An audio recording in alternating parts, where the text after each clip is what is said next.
ஜெபமாலை தியான மையத்தின் ஜெப உள்ளங்களே, அன்னை மரியாள் ஆண்டவர் இயேசுவோடு கொண்டிருந்த ஆன்மீக உறவை ஆவியானவர் துணையில் இந்த நாட்களில் தியானித்து சிந்தித்து ஜெபித்து வருகிறோம்.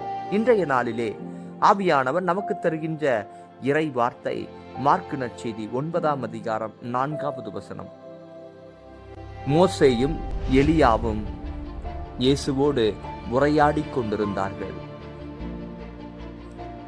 இயேசுவோடு உரையாடலில் நிலைத்திருப்பதா, உறவாடலில் நிலைத்திருப்பதா, எது சிறந்தது என்ற இந்த கேள்விக்கு அன்னை மரியாள் முன் நிலை தருவது உறவாடலே.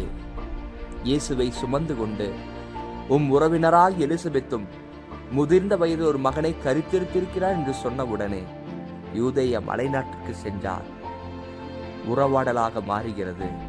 அந்த உறவாடல் இறைவனை மையப்படுத்துகிறது, இறைவனை மகிமையடைய செய்கிறது.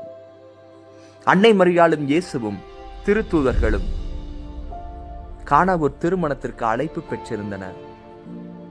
உறவாடலாக மாறுகிறது. தன் மகன் இந்த நிலையை மாற்றுவார் என்ற அன்னை மரியாவினுடைய அந்த உறவாடல், அவர் உங்களுக்கு சொல்வதையெல்லாம் செய்யுங்கள் என்று சுட்டிக்காட்டி மாற்றத்தை தருகிறது. முதல் புதுமை இயேசு செய்ய வழிவகுக்கிறது. கல்வாரி மலையிலே இயேசுவோடு கொண்டிருந்த அந்த ஆன்மீக உறவாடல் நிலைத்திருக்கிறது.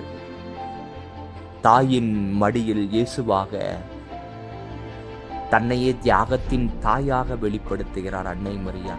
இறுதியாக, இதோ என் இயேசு, என் மகனுக்கு மட்டும் நான் பிறப்பை கொடுக்கவில்லை, மாறாக திரு அவைக்கும் நான் பிறப்பை கொடுக்கிறேன் என்பதன் அடையாளமாக திரு அவையினுடைய தாயாக இருக்கிறார் பெந்தகோஸ்து நாளின் போது. இது முழுக்க முழுக்க அன்னை மரியாள் இயேசுவோடு கொண்டிருந்த உறவின் நிலையை வெளிப்படுத்துகிறது.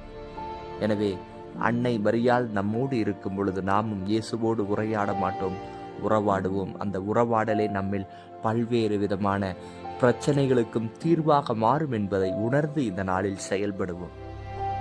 இன்றைய ஜெபமாலை தியான மையத்தின் ஜெப கருத்தாக, உதட்டினால் அல்ல, உள்ளத்திலே உறவாட ஆண்டவர் அருளை தர வேண்டும் என்று உடைந்த உள்ளத்தாருக்கு ஆண்டவர் அருகில் இருக்கின்றார்.